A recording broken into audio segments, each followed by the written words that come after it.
જંબુસર તાલુકાના નોંધણા સારોદ વચ્ચે અંડરગ્રાઉન્ડ પાઇપલાઇનમાં ભંગાણ સર્જાતા ખેડૂતોના ખેતરમાં નહેરના પાણી ભરાયા ધરતીપુત્રોના પાકને નુકસાન થવાની ભીતિ સેવાઈ રહી છે। જંબુસર તાલુકાના નોંધણા સારોદ વચ્ચે અંડરગ્રાઉન્ડ પાઇપલાઇનમાં ભંગાણ સર્જાતા ખેતરોમાં પાણી ફરી વળ્યા છે।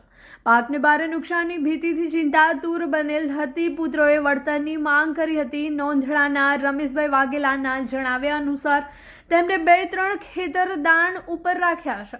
અગાઉ વરસાદના કારણે પાકને નુકસાન થયું હતું અને આ બીજી વખત ખેતરમાં પાણી ઘૂસી જતા ધરતીપુત્રોએ નર્મદા કેનાલ કચેરી ખાતે જઈ રજૂઆત કરતા જંબુસર નગરપાલિકા દ્વારા નર્મદા કેનાલમાંથી અંડરગ્રાઉન્ડ પાઇપલાઇન દ્વારા નહેરનું પાણી લઈ ગયા છે। આ કુંડી બનાવવામાં આવી છે, તેમાં કોઈ વસ્તુ ભરાઈ જવાના કારણે પાણી બેક મારે છે, જેને લઈ નોંધણાના 4 ખેતરોમાં પાણી ઘૂસી ગયા છે, જેને લઈ ધરતીપુત્રને પારાવાર નુકસાની વેઠવાનો વારો આવ્યો છે। આ બાબતે નર્મદા નિગમમાં પણ રજૂઆત કરવામાં આવી હતી, પરંતુ નર્મદા નિગમ જંબુસરના અધિકારીએ નગરપાલિકા પર દોષનો ટોપલો તોડ્યો છે। પાલિકા દ્વારા ડાયરેક્ટ પાણી લેવામાં આવેલ છે। આ કુંડી ખુલ્લી છે અને પાણી હાલ ચાલુ જ છે અને જેના દ્વારા નુકસાન થયું હોય તેઓ દ્વારા વળતર મળે તેવી માંગ ધરતીપુત્રોએ માંગ કરી છે। મારું નામ રમેશભાઈ બુદ્ધાભાઈ વાઘેલા છે। અમે છે તે 2 થી 3 ખેતરા છે તે અમે દાણા રાખીને ખેડેલા છે ને એમાંથી હમણાં છે તે પહેલાં તો વરસાદના પાણીથી છે તે કોવાટ થઈ ગયેલો છે, જમીનની અંદર નુકસાન થઈ ગયેલું છે।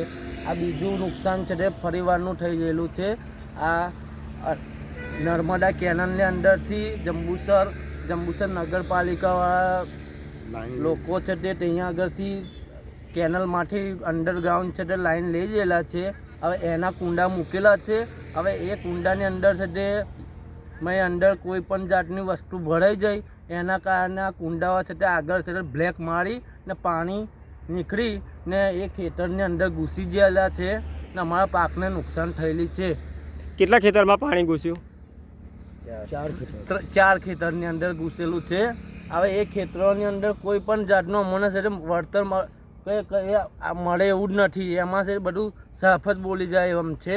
આ પાણી નીકળે છે એના માટે તમે કોઈ અધિકારીને રજૂઆત કરેલી છે? અમે છે તે નહેર ખાતાવાળાને છે તે રજૂઆત કરેલી। તે નહેર ખાતાવાળા અમને એવું કીધું કે તમે આ તો જંબુસરવાળા નગરપાલિકાની અંદર લાગે, પણ અમને નગરપાલિકાવાળાનો કોઈ જાતનો અમને એ નહીં। નગરપાલિકા આ પાણીની લાઈન ક્યાંથી લઈ ગઈ છે? આ મોટી કેનલ ખરી ને ત્યાંથી કેનલ ચોકડી છે ને સારોદ ચોકડી, ત્યાંથી આ એ કેનલની અંદરથી ડાયરેક્ટ છે તે નહીં એનો છે તે એ બેહાયેલો ગેટ નહીં બેહાયેલો કે નહીં કશું નહીં ને એમાંથી ડાયરેક્ટ જ છે આ ચાલુ છે। હવે હાલ આ જે પાણી નીકળે છે કઈ જગ્યા પરથી નીકળે છે? હા, હવે આ ખેતરની અંદરથી છે તે પેલા બાવળ છે એ બાવળની અહીંયા આગળ કુંડી છે, એ કુંડીની અંદરથી પાણી નીકળવાનું ચાલુ જ છે ને હજુ પણ ચાલુ જ છે પાણી। કુંડી ખુલ્લી છે કે એની પર ઢાંકણું છે? કુંડી ખુલ્લી જ છે, કુંડી ખુલ્લી જ છે હજુ બી। તો આ જે તમારું ખેતરમાં પાણી ભરાયું છે એના વિશે તમે શું કહેવા માગશો? અમારા ખેતરમાં જે પાણી જે નુકસાન થયું છે તે જેનાથી નુકસાન થયેલું છે એ લોકો છે તે અમને છે તે રજૂઆત કરીને અહીંયા આવે ને કંઈક રજૂઆત કરીને અમને કંઈ નુકસાની કંઈક દે તો અમે છે તે એની આભાર માન્યા છે। અરે કેમ શું થયું? તારા મોઢા પર કેમ 12 વાગ્યા છે? અરે જવા દે ને, કેટલી મહેનત કરીને મમ્મી માટે ડિનર સેટ લાવી અને મમ્મી કહે કે નકરું પ્લાસ્ટિક લઈને આવી છે, હવે એક્સચેન્જ કરાવીને સ્ટીલનું ડિનર સેટ લાવવા કહે છે। હા તો એમાં શું થયું? સ્ટીલ નું લઈ આવો। અરે જવા દે ને, ક્યાંથી સ્ટીલનું લાવું? આજકાલ સ્ટીલના વાસણો ક્યાં સારા મળે છે? કાં તો એ કટાઈ જાય, ફાટી જાય કે છેલ્લે કઈ નહીં તો વળી જાય। હવે સ્ટીલના વાસણો નહીં ફાટે, વળે કે નહીં કટાય।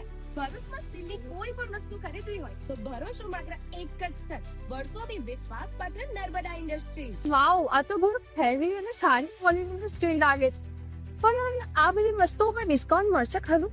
અરે આ બધી વસ્તુ તને હોલસેલ ભાવમાં મળી જશે। ભરૂચના બધા હોટેલ્સ વાળા, કેટરિંગ વાળા બધા અહીંથી જ વાસણો ખરીદે છે। માત્ર ભરૂચમાં જ નહીં પણ વિદેશમાં પણ નર્મદા ઇન્ડસ્ટ્રીના ટ્રાય-પ્લાય વાસણોની ખૂબ જ માંગ છે, એટલે જ વિદેશમાં રહેતા લોકો વાસણો ખરીદવા માટે નર્મદા ઇન્ડસ્ટ્રીને જ પસંદ કરે છે।